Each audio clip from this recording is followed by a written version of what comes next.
Good morning, all. Good morning, ma'am. Morning, ma'am. Okay, what we covered in last lecture? New chapter according concept and convention मधल्या किती झालेत. Okay. So, in the last lecture, we are started with a new chapter, accounting concept and convention. So, accounting concept हा bit complete झालाय का?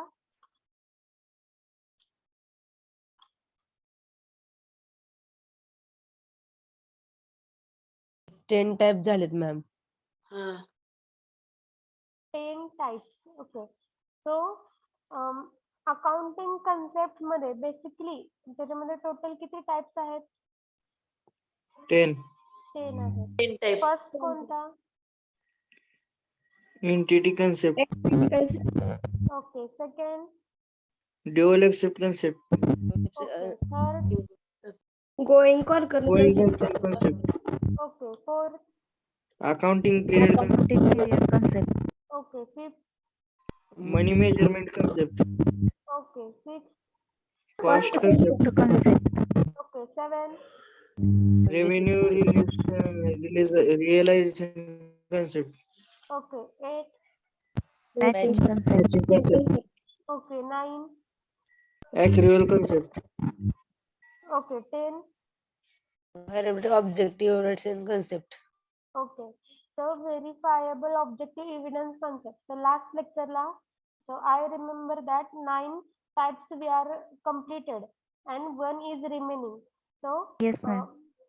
आजच्या लेक्चरला आपण व्हेरिफायबल objective evidence concept हा bit complete करूया. त्यानंतर अकाउंटिंग कन्व्हेन्शन हे बघूयात. सो अकाउंटिंग कन्व्हेन्शन त्याच्यामध्ये बेसिकली 4 कन्व्हेन्शन तुम्हाला बघायचे. खूप छोटा बीट आहे. सो आजच्या लेक्चरला आपण चॅप्टर नंबर 10 हा कंप्लीट करतोय. So let's see the verifiable objective evidence concept. तर आता स्क्रीन वरती तुम्हाला अक्युरेट कन्सेप्ट शो होतीये स्लाइड. बट ह्या स्लाइड मध्ये verifiable objective evidence concept include केलेला नाहीये. जस्ट 9 टाइप इन लिस्ट करून एक्सप्लेनेशन आहे. So just listen the verifiable objective evidence concept. According to this concept, the accounting data must be definite, verifiable and free from personal bias. आता हे जे व्हेरिफायबल objective evidence concept जो आहे तो काय सांगतोय, अकाउंटिंग मध्ये जे पण डाटा तुम्ही फिलअप करताय तो कसा असला पाहिजे. It must be definite. एकतर तो फिक्स असला पाहिजे. व्हेरिफायबल म्हणजे त्याचं क्रॉस चेकिंग केलं तरी तो डाटा तसा करेक्टनेस त्यांनी शो केला पाहिजे. म्हणजे परत एकदा आपल्याला व्हेरीफाय करता येण्यासारखा डाटा आपण काय करायचं, अकाउंटिंग मध्ये फिलअप करायचं. And free from personal bias. आणि पर्सनल बायस पासून फ्री असला पाहिजे. सो पर्सनल बायस म्हणजे काय, जसं की आपण मराठीमध्ये म्हणतो की पार्शली म्हणजे कॉमनली आपण काय म्हणतो, पार्शालिटी. आणि मराठीमध्ये काय म्हणणार आहेत आपण पार्शालिटीला, दुजाभाव. सो जे आपण काय म्हणतोय तो तसं नसलं पाहिजे. म्हणजे अकाउंटिंगचा जो पर्सन आहे तो काय करतोय, स्वतःच्या सेल्फ म्हणजे पर्सनल जजमेंटनी काय करतोय, तिथं ओपिनियननी अकाउंटिंग प्रिपेअर करतोय. पण ते अकाउंटिंग प्रिपेअर करत असताना त्यांनी कसं प्रॅक्टिकली बिहेवियर त्याचं असलं पाहिजे. सो पर्सनल बायस फ्री असं ते अकाउंटिंगचे सगळे इव्हिडन्स किंवा सगळा डाटा असला पाहिजे. नेक्स्ट हा कन्सेप्ट काय सांगतोय, दिस means that all accounting transactions should be made on the basis of a supportive business document such as invoices, voucher and receipt which are verifiable by auditor at a later stages. So accounting मध्ये जे पण transaction तुम्ही mention केले, जसं की तुमचं स्वतःचं फार्मसीचं shop आहे आणि त्याच्यामध्ये तुम्हाला अकाउंटिंगच्या सेक्शनला ठेवलेलं आहे. तर तुम्ही काय करताय, दिवसाला किती सेल झालं ह्याचं तुम्ही काय करताय, अकाउंटिंग मध्ये मेन्शन करताय की 10 सस्पेन्शन तिथं आज सेल झाले आहेत, टॅबलेटचे 10 स्ट्रिप किंवा 1 बॉक्स तिथं सेल झालेला आहे. जे पण काय असेल ते तुम्ही काय करताय, अकाउंटिंगच्या बुक मध्ये तिथं राईट डाऊन करताय. सो हे ट्रान्झॅक्शन तुम्ही राईट डाऊन करताना तुम्हाला सपोर्टिंग डॉक्युमेंट तिथं अटॅच करावे लागतात. जसं की एखाद्याला एखादी वस्तू सेल केली ती कशावरनं कळतं आपल्याला, ज्यावेळेस त्याच्याकडे त्या बायर जो कोण बायर आहे तो काय करतो, सेलर कडून एक त्याचे रिसिप्ट घेतोय. सो त्या रिसिप्ट वरून काय कळतंय की सेलरनी हे सेल केलेलं आहे. सो ही इन्फॉर्मेशन दोघांसाठीही म्हणजे खूप ती रिसिप्ट दोघांसाठीही खूप हेल्पफुल आहे. जसं की बायरला पण त्याच्याकडे जे काही मनी आहे ते कुठे कुठे इन्व्हेस्ट झाले ते कळणार आहे आणि सेलरकडे पण एक प्रूफ राहतं की आपल्या शॉप मधलं एवढं स्पेसिफिक सामान या पर्सनला मी सेल केलं होतं. त्यासाठी आपण पण बघतो की फार्मसी शॉप जिथे आहेत ते काय करतात, ज्यावेळेस तुम्ही एखादं मेडिसिन्स घ्यायला जातात तर त्या मेडिसिनचे ते तुम्हाला रिसिप्ट तिथं देतात. तर हे काय झालं, ही रिसिप्ट असणं म्हणजे काय झालं, ऑब्जेक्टिव्ह झालं किंवा एक एव्हिडन्स झाला की एवढ्या गोष्टी आम्ही सेल केल्या ह्या दिवशी. तर हे प्रूफ झालं. तसंच आपल्याला अकाउंटिंग मध्ये एखादं ट्रान्झॅक्शन मेन्शन करायचं असेल, जसं की तुमच्या अकाउंट वरती 10,000 रुपीज एखाद्याने सेंड केले, तर ते ट्रान्झॅक्शनचं एव्हिडन्स तुम्हाला काय करायचंय, कलेक्ट करायचंय. कोणी केले, का केले, तर हे सगळं तुम्हाला एव्हिडन्स सहित तिथं अटॅच करायचंय. म्हणजे थोडक्यात डॉक्युमेंटेशन तुमचं कसं असलं पाहिजे, क्लिअर असलं पाहिजे. तर त्या गोष्टीला म्हणलं जातं verifiable objective evidence concept. So whenever we record transaction, we have to evidence that a transaction. कधी पण एखादं ट्रान्झॅक्शन आपण अकाउंटिंग मध्ये दाखवतोय तर ते अकाउंटिंग मध्ये आपल्याला एक एव्हिडन्स द्यावा लागतो. सो जसं की आपण बिल अटॅच करतो, जसं लाईट बिल. आता घरी सुद्धा आपण हे खूपदा बघतो की लाईट बिल पे केलं असेल तर त्याचं पावती आपण काय करतोय, अकाउंटिंगच्या ह्याच्यामध्ये ठेवतोय किंवा ते बिल अटॅच करून ठेवतोय. कशासाठी, because according to verifiable objective evidence हे सांगितलंय की ज्यावेळेस पण तुम्ही कोणतीही गोष्ट मेन्शन करताय तर त्याचा एव्हिडन्स पण तुम्हाला सेव्ह करायचा आहे. So it should not be affected by a personal buyer is is official inspection of a books of accounting by outside party. तर ह्याच्यामध्ये काय सांगितलेलं आहे की ज्यावेळेस पण एखादी थर्ड पार्टी, जसं की आपण इंडस्ट्रीचं जर एक्झाम्पल घेतलं तर इंडस्ट्रीमध्ये तुम्ही हा वर्ड ऐकला असेल की ऑडिटिंग असतं. सो ऑडिटिंग काय असतं, कारण जे पण ट्रान्झॅक्शन किंवा जे पण ऍक्टिव्हिटी, बिझनेस ऍक्टिव्हिटी त्या इंडस्ट्री अंडर हॅपन होत आहेत, तर प्रत्येकाचा एव्हिडन्स ते काय करतायत, चेक करतात. सो त्याच्यासाठी ते ऑडिटिंगचा रोल प्ले केला जातो. सो ऑडिटिंग मध्ये तुमच्याकडे किती डॉक्युमेंट आहेत, तुम्ही किती ट्रान्झॅक्शन मेन्शन केलेले आहेत, सो ह्याचं प्रूफ तिथं काय केलं जातं, व्हेरीफाय केलं जातं. सो ऑडिट म्हणजे बेसिकली काय आहे, it is a official inspection आहे of a book of accounting by outsider party. तर आउटसाइडर म्हणजे सुपरवायझर असतील, तर त्याच इंडस्ट्रीचे सिनियर पर्सन असतील, ते काय करतायत, ऑफिशियली इन्स्पेक्शन करतात. तर त्या प्रोसेसला ऑडिटिंग म्हणलं जातं. सो हे एक एक्झाम्पल होतं की व्हेरिफायल ऑब्जेक्टिव्ह एव्हिडन्स कन्सेप्टचं. सो बेसिकली ह्या कन्सेप्ट मध्ये काय सांगितलंय, एवढंच लक्षात ठेवायचं की ट्रान्झॅक्शन जर आपण त्या बुक ऑफ अकाउंट मध्ये रेकॉर्ड करत असू तर त्याच्यासोबत त्या ट्रान्झॅक्शनचा एव्हिडन्स म्हणजे डॉक्युमेंट आपल्याला अटॅच करावंच लागेल किंवा ते कुठेतरी सेपरेट त्याची फाईल प्रिपेअर करून तो एव्हिडन्स ठेवावा लागेल. आणि तो लॅटर स्टेजला, परतच्या स्टेजला काय केला जातो, व्हेरीफाय केला जातो. त्याला म्हणलं जातं verifiable objective evidence concept. Okay, सगळ्यांना समजलंय? Yes, ma'am. Yes, ma'am. Okay, then we start accounting conventions.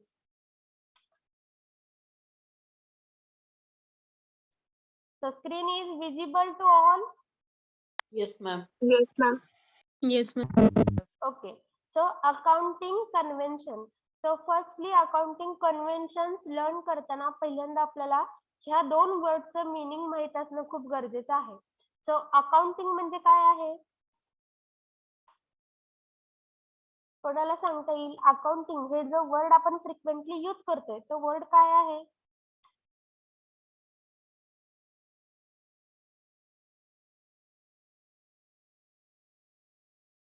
Tick pass student, जे तुम्हाला त्या वर्डच्या रिलेटेड वाटतंय ते सांगा.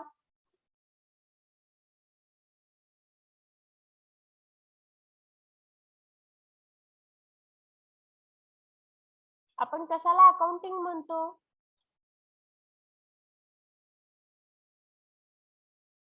Record the business transaction. Okay, very good. Record the business transaction. So accounting म्हणजे काय असणार आहे? करेक्ट डेफिनेशन सांगितले की अकाउंटिंग हा असा पार्ट आहे की जिथं आपण बिझनेस मध्ये जे पण ट्रान्झॅक्शन होतील ते आपण काय करतो? रेकॉर्ड करतो. नेक्स्ट आहे convention. So the term convention denotes custom or a traditional practices as a guide to the preparation of a accounting state. So आता कन्व्हेन्शन म्हणजे काय? कन्व्हेन्शन म्हणजे ही एक टर्म आहे जी की ट्रॅडिशनल प्रॅक्टिसेसला डिनोट करते. म्हणजे ट्रॅडिशनल प्रॅक्टिस जे आपण करतोय त्या ट्रॅडिशनल प्रॅक्टिसला आपण कन्व्हेन्शन म्हणतोय. So convention is a way the thing is usually done or a way of a practice which is socially accepted. So it is not a rule. So convention काय आहे? हा convention म्हणजे कोणताही rule नाहीये, पण एक अशी मेथड आहे की जे पिढीजात चालत आलेली आहे. सो आपण बघतो की खूप रूढी परंपरा आपण बघतो आपण डेली लाईफ मध्ये सुद्धा. त्यांना काही असं एव्हिडन्स नसतं किंवा त्यांचं असं एक स्पेसिफिक प्रूफ नसतं की हे असं केलंच पाहिजे, पण ते आपण काय करतोय? फॉलो करतोय. म्हणजे ट्रॅडिशनल प्रॅक्टिस आपण ते करत राहतोय. आणि हा कोणता रूल नाहीये की असं केलंच पाहिजे, अशी कोणता रूल पण नाहीये, पण ते आपण खूप पिढ्यानपिढ्या ते पुढे पास होत गेलेली एक परंपरा आहे की जे आपण काय करतोय? फॉलो करतोय. सो सिमिलरली अकाउंटिंग मध्ये पण ज्यावेळेस ट्रान्झॅक्शन रेकॉर्ड केले जातात त्यावेळेस काय करतात?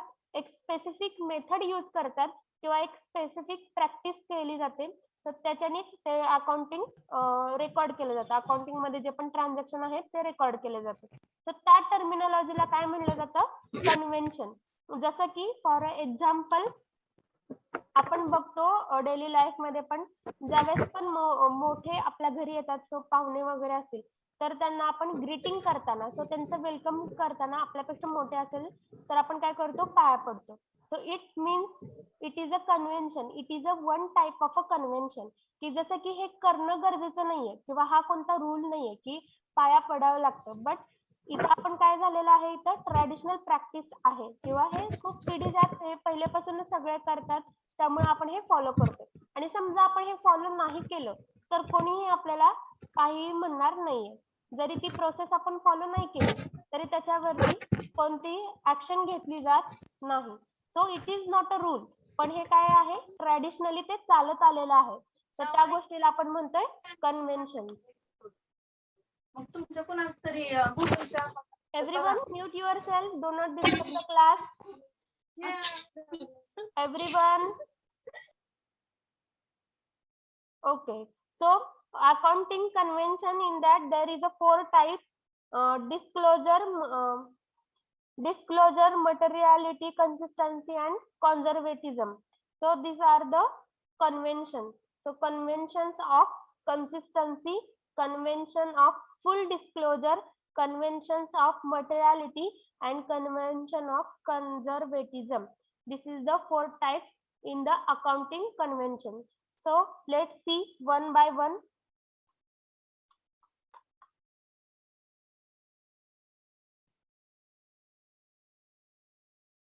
An accounting convention refers to a common practice which are universally followed in the recording and presenting accounting information of the business entity.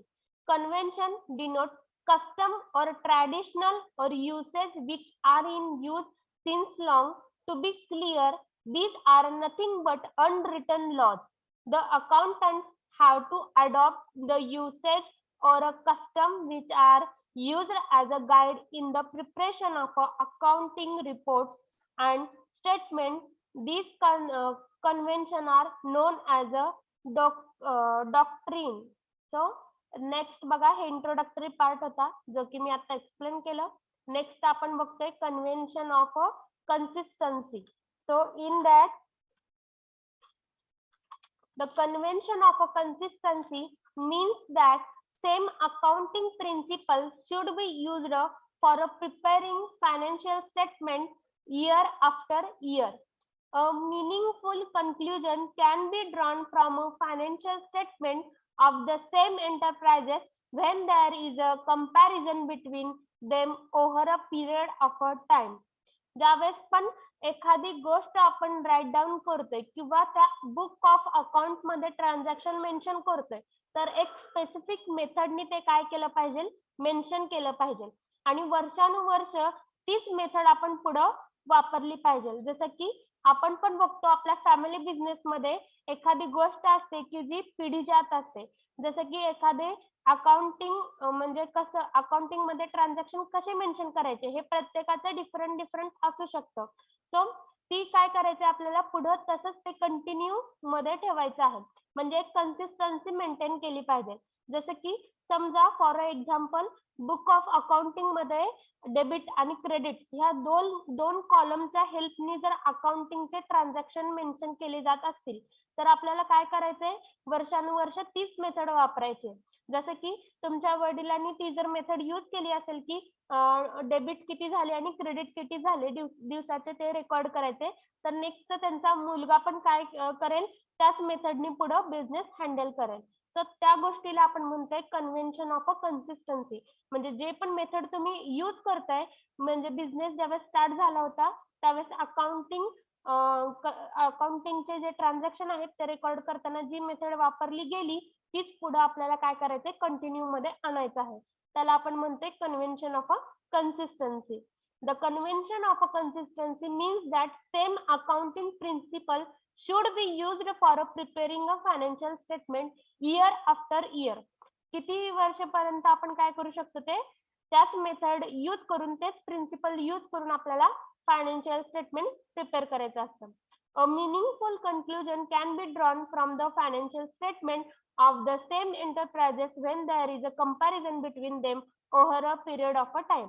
तर त्याच्यामधून आपल्याला काय फायदा होतो, ज्यावेळेस आपण फायनान्शियल स्टेटमेंट वरून आपल्या एंटरप्राइजेसचं किंवा आपल्या बिझनेसचं कंपॅरिझन करून प्रॉफिट किती झालं ह्याचा अनालिसिसचा स्टडी करत असतो, अनालिसिस करत असतो, त्यावेळेस आपल्याला फायदा हा होतो की एकतर ते त्याचा आपल्याला कोरिलेट होतात त्या गोष्टी. कारण सेम मेथडनी जर तुम्ही पुढं जर त्याच मेथड यूज करून जर अकाउंटिंग करत असाल, तर डेफिनेटली तिथे जो पण अनालिसिस करायला येईल त्यानं प्रिव्हियस इयरचा जर डाटा बघितला आणि ह्या इयरचा जर डाटा बघितला, तर त्याला दोन्हीमध्ये कोरिलेशन होईल. नाहीतर लास्ट इयरला वेगळी मेथड यूज केली होती आणि ह्या इयरला वेगळी मेथड जर तुम्ही अप्लाय केली ट्रान्झॅक्शन रेकॉर्ड करताना, तर डेफिनेटली तिथं कन्फ्युजन व्हायला स्टार्ट होतं. सो त्याच्यामध्ये अनालिसिस करताना सुद्धा, व्हेरीफाय करताना सुद्धा खूप टाइम वेस्ट होतो. त्यामुळे आपल्याला काय करायचंय, एक कोणती तरी मेथड फिक्स करायची, एक अकाउंटिंगचं प्रिन्सिपल फिक्स करायचंय आणि तेच पुढे फॉलो करत जायचं आहे. सो त्याच्यामध्ये कन्सिस्टन्सी असली पाहिजे, कंटिन्युअसता असली पाहिजे. सो नेक्स्ट आहे, but this can be possible only when accounting policies and practices followed by the enterprises are uniform and consistent over a period of a time. If different accounting procedure and practices are used for preparing financial statement of a different year, then result will not be comparable. So आपल्याला result analysis करताना तिथं काय होतं, difficulty होती. जर वेगवेगळ्या मेथडनी जर तुम्ही प्रत्येक इयरला वेगवेगळी मेथड यूज करत असाल तर. सो त्याच्यासाठी आपल्याला एकच प्रिन्सिपल घ्यायचा आहे आणि पुढे कंटिन्युअस मध्ये ठेवायचं आहे. This is known as a convention of a consistency.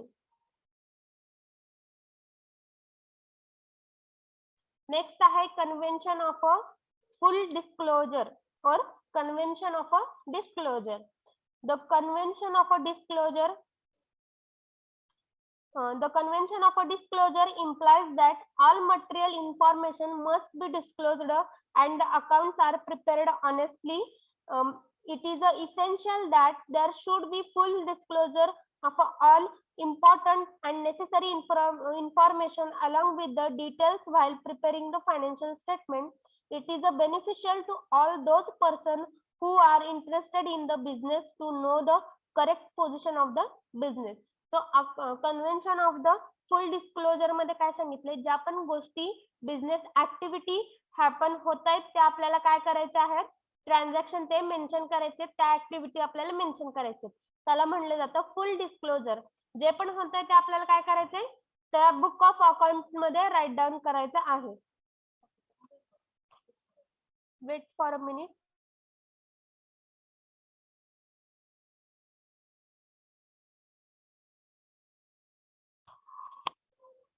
Okay, in convention of a full disclosure त्याच्यामध्ये जे पण ट्रान्झॅक्शन हॅपन होत आहेत, बिझनेस ऍक्टिव्हिटी हॅपन होत आहेत, ते आपल्याला बुक ऑफ अकाउंटिंग मध्ये काय करायचे, तर रेकॉर्ड करायचे, म्हणजे फुल्ली डिस्क्लोज करायचं आहे. So in that it is essential that there should be a full disclosure of all important and necessary information along with the detail while preparing the financial statement. जसं की कोणतीही गोष्ट mention करताना आपल्याला काय करायचं, त्याचा एव्हिडन्स पण तिथे अटॅच करायचं आहे. आणि इम्पॉर्टंट आणि नेसेसरी अशाच गोष्टी आपल्याला काय करायच्या, त्या बुक ऑफ अकाउंटिंग मध्ये मेन्शन करायचे, ज्या पण इम्पॉर्टंट आहेत आणि ज्या नेसेसरी आहेत. सो त्या सगळ्या गोष्टी आपल्याला बुक ऑफ अकाउंटिंग मध्ये रेकॉर्ड करायच्या आहेत. So, convention of a full of disclosure requires that all material and relevant facts concerning financial statement should be fully disclosed. So, financial statement च्या related जेवढ्या पण important, necessary आणि जेवढे पण material आहेत, relevant facts आहेत, ते आपल्याला काय करायचे आहेत, त्या बुक ऑफ अकाउंटिंग मध्ये रेकॉर्ड करायचे आहेत. आणि विथ एव्हिडन्स आपल्याला काय करायचे आहेत, रेकॉर्ड करायचे आहेत. So, full disclosure means that there should be full, fair, adequate disclosure of the accounting information. Adequate meaning sufficient set of information to be disclosed. So full disclosure meaning काय आहे याचं, की completely fair decision असलेले आणि adequate असं आपल्याला material तिथं disclose करायचं आहे. सो adequate चं meaning काय, sufficient set of information that known as adequate. So fair indicates an equitable treatment of a user. So fair म्हणजे कसं, की कोणतीही गोष्ट बायस नसली पाहिजे, पर्सनल ओपिनियन किंवा पर्सनल जजमेंटनी तिथं केलेली नसली पाहिजे. सो प्रॅक्टिकली तिथं आपण बघितलं पाहिजे, बुक ऑफ अकाउंटिंग रेकॉर्ड केलं पाहिजे. सो तिथं अनबायस्ड सगळे प्रोसेस असल्या पाहिजे. Full refers to complete and detailed presentation of information. So full काय रिप्रेझेंट करतं, तर कम्प्लीट आणि डिटेल इन्फॉर्मेशन त्या ट्रान्झॅक्शन किंवा त्या बिझनेस ऍक्टिव्हिटी रिलेटेड आली पाहिजे. सो दस the convention of full disclosure suggests that every financial statement should fully disclose all relevant information. Let us relate it to the business. So the business provide financial information to all interested practices like investor, leaders, creditors, shareholders, etc. The shareholders would like to know profitable of the firm, while the creditor would like to know the solvency of the business. In the same way, other practices would be interested in the financial information according to their requirement. This is possible if a financial statement discloses all relevant information in full, fair and adequate manner. So इथे example सांगितलेलं आहे, जसं की business आहे एखादा आणि एखाद्या business मध्ये जे पण पार्टनर्स इन्क्लूड असतात किंवा investor, leader, creditor, share holder तिथे इन्क्लूड असतात. मग प्रत्येकाचा इंटरेस्ट हा वेगवेगळ्या गोष्टीमध्ये आहे. जसं की शेअर होल्डरला काय बघायचं असतं, प्रॉफिटेबल किती आहे हे फर्म. त्यानंतर क्रेडिटरला काय बघायचं असतं, की किती सॉल्व्हन्सी आहे या बिझनेस मध्ये. आणि तसंच फायनान्स, आणि हे सगळी इन्फॉर्मेशन आपल्याला कशा मधून मिळणार आहे, त्या फायनान्शियल स्टेटमेंट मधून मिळणार आहे. त्यामुळे फायनान्शियल स्टेटमेंट जर आपल्याला स्ट्रॉंग बनवायचं असेल, म्हणजे फुल्ली प्रूफ विथ प्रूफ आपल्याला जर फायनान्शियल स्टेटमेंट करेक्ट बनवायचं असेल, तर त्याच्या रिलेटेड जेवढी पण नेसेसरी इम्पॉर्टंट असे जे काही बिझनेस ऍक्टिव्हिटी आहेत विथ एव्हिडन्स आपल्याला काय केलं पाहिजे, अटॅच केलं पाहिजे. तर ते कसं इन्फॉर्मेशन अटॅच करताना ती एकतर फुल असली पाहिजे, फेअर आणि अॅडिक्वेट या मॅनरनी डिस्क्लोज केली पाहिजे. त्याच्यामध्ये बुक ऑफ अकाउंटिंग मध्ये ट्रान्झॅक्शनचे सगळे रेकॉर्ड केले पाहिजे. नेक्स्ट आहे, next concept, convention of a materiality. So the convention of a materiality state that to make a financial statement meaningful, only material fact that is important and relevant information should be supplied to the users of a accounting information. The question that arises here is, what is the material fact? The materiality of the fact depends on its nature and amount involved. Material fact means the information of which will influence the decision of its user. So convention of materiality मध्ये सांगितलेलं आहे, जे पण तुम्ही book of account मध्ये write down करणार आहेत transaction किंवा बिझनेस ऍक्टिव्हिटी, तर त्या कशा करायच्या आहेत, इम्पॉर्टंट आणि मटेरियल गोष्टी फक्त मेन्शन करायच्या आहेत. So in short, immaterial transaction merged with the material transaction and disclosed only material information in the book of accounting. Due to immaterial transaction added, accounting book become a huge. So if so ह्याच्यामध्ये काय सांगितलेलं आहे, concept of materiality मध्ये ज्या पण गोष्टी तुम्ही त्याच्यामध्ये इन्फॉर्मेशन जे काय ऍड करताय, ट्रान्झॅक्शन ऍड करताय, ते कसं असलं पाहिजे, मटेरियल असलं पाहिजे. आणि इमटेरियल गोष्टी एकतर तुम्ही मटेरियल गोष्टीमध्ये ऍड करा किंवा त्याला एस्केप करा, म्हणजे एकतर त्याला कम्प्लिटली त्या ट्रान्झॅक्शन मधून बाहेर काढा. सो कारण जर तुम्ही प्रत्येक छोटे छोटे ट्रान्झॅक्शन म्हणजे 1 रुपीज पासूनचे जर ट्रान्झॅक्शन तुम्ही जर मेन्शन केले, तर बुक ऑफ अकाउंटिंग कसं होतंय, त्याची साईज लार्ज होती. So accounting of a book become a huge, म्हणजे अनालिसिस करताना सुद्धा, व्हेरीफाय करताना सुद्धा आपल्याला तिथं डिफिकल्टी होणार आहे.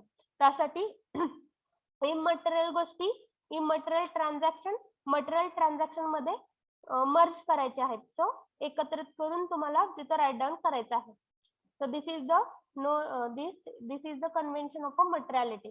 सो ह्याचं एक एक्झाम्पल सांगते. फॉर एक्झाम्पल, जसं की तुम्हाला 100 रुपीज दिलेले आहेत.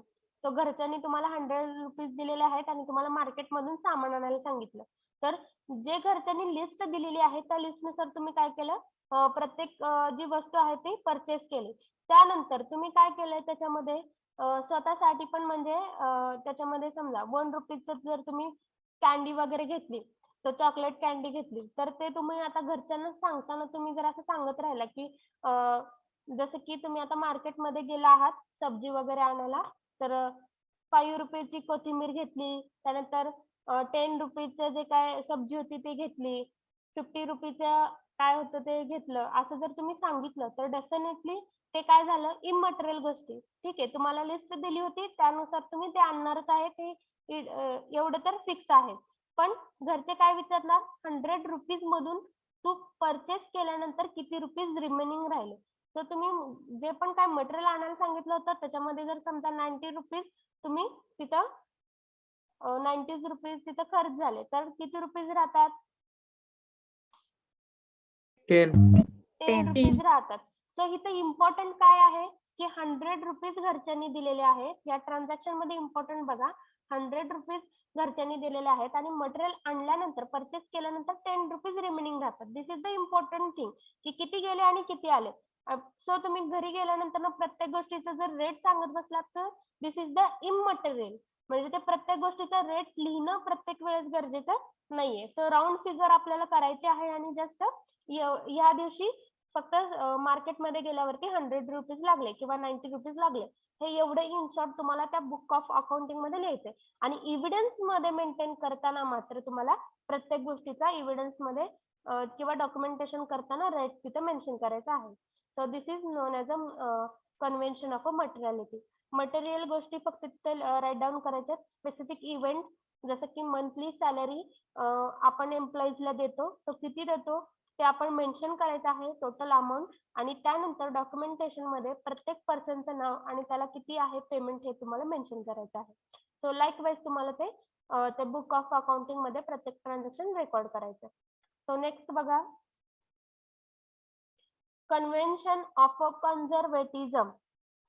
So in that, this is the convention is based on the principle that anticipate no profit but provide for all possible losses. It provides guidance for a recording transaction in the book of accounts. It is based on the policy of a playing safe in a regard to showing profit. So convention of a conservatism, ह्याच्यामध्ये कॉन्झर्वेटिझम या वर्डचा meaning काय आहे. So परस्युडन्स और superstition और prevention असं जे आपण म्हणतो. जसं की बिझनेस आहे तर डेफिनेटली आपल्याला माहित असते की बिझनेस म्हणल्यावर कधी लॉस होणार कधी प्रॉफिट होणार. सो कधी कधी आपल्याला माहिती असतं की स्पेसिफिक गोष्टी ज्यावेळेस आपण ऑर्डर करतो तर त्याच्यामध्ये थोडाफार लॉस आपण कन्सिडर करतो. सो तो लॉस कन्सिडर करणे म्हणजे कॉन्झर्वेटिझम. म्हणजे This convention is based on the principle of anticipate no profit. So anticipate no profit म्हणजे काही गोष्टी अशा आहेत की जे आपल्याला माहिती आहे की ते ऑर्डर केलं किंवा मटेरियल परचेस केलं तरी थोडाफार लॉस होणार आहे. 100% मटेरियल जर परचेस केलं तर 10% ते लॉस होणार आहे. का लॉस होणार आहे? कारण ते ट्रान्सपोर्ट मध्ये थोडंफार इकडे तिकडे होणार आहे. तर त्या गोष्टीला आपण म्हणतो कॉन्झर्वेटिझम. Anticipate no profit. आपल्याला माहिती आहे ते 10% आपण विचारच करायचं नाही. म्हणजे जे आपण 100% ऑर्डर केले त्यातलं 90% मध्येच आपल्याला प्रॉफिट काढायचं आहे. तो होणार आहे फ्युचर मध्ये जे काय लॉस होणार आहे ते लॉस आधीच आपण बुक ऑफ अकाउंटिंग मध्ये राईट डाऊन करायचे. त्याला म्हणलं जातं convention of conservatism. So conservatism means guideline which choose from a acceptable accounting alternative, the one for a recording event or transaction which report the least favorable immediate effect on assessed income and owner equality. So convention of conservatism provides to play safe. So ह्याच्यामध्ये जे पण business मध्ये जे पण तुम्ही business activity perform करताय त्याच्यामध्ये थोडा लॉस तुम्हाला प्रिव्हियसलीच कन्सिडर करावा लागतो. सो किंवा तो होतोच म्हणजे पुढे होणाऱ्या गोष्टींना प्रिव्हियसली तुम्हाला नोट डाऊन करायचंय. The main objective of this convention is to show minimum profit. Profit should not be stated. If profit show more than actual, it may be lead to disturbance of a dividend out of capital. This is not a fair policy and it will lead to a reduction in the capital of the enterprises. जसं की ज्या काही गोष्टी आहेत 100% ज्यावेळेस आपण एखादी गोष्ट किंवा बिझनेस ऍक्टिव्हिटी परफॉर्म करतो तर डेफिनेटली आपल्याला रिझल्ट 100% येत नाहीत कारण त्याच्यामध्ये समथिंग लॉसेस पण तिथे असणार आहेत. त्यामुळे 70%, 80%, 90% आपल्याला रिझल्ट बघायला मिळतात. त्यामुळे आपलं फायनान्शियल स्टेटमेंट जे आहे त्याच्यामध्ये 100 रुपयाचं जर फॉर एक्झाम्पल म्हणून सांगते जसं की तुम्ही 100 रुपयाचा जर एखादी वस्तू घेतली तर डेफिनेटली ती रिसेल करताना तुम्हाला त्याच्यावरती 100 रुपयाचंच प्रॉफिट नाही होणार आहे. त्यामुळे हे कसं झालेलं आहे त्याच्यावरती किती रुपयाचं प्रॉफिट होईल? 50% प्रॉफिट होईल, 70% प्रॉफिट होईल किंवा ऍज पर दॅट ऑब्जेक्टिव्ह किंवा त्या जो पण सब्जेक्ट आहे त्याच्यानुसार ते प्रॉफिट होणार आहे. सो जे पण लॉसेस इन फ्युचर जे काही लॉस होणार आहे ते आपल्याला प्रिव्हियसलीच फक्त राईट डाऊन करायचं आहे. सो नेक्स्ट सो इथे एक्झाम्पल सांगितलेलं आहे. Thus, this convention clearly stated that profit should not be recorded until it realized. But if the business anticipated any losses in the near future, provision should be made in the book of account for the same. For example, valuing closing stock at cost or market price, whichever is low, creating provision for a doubtful debits discount on a debitor's writing off intangible assets like a goodwill, patent, etc. The convention of a conservatism is a very useful tool in a situation of uncertainty and doubts.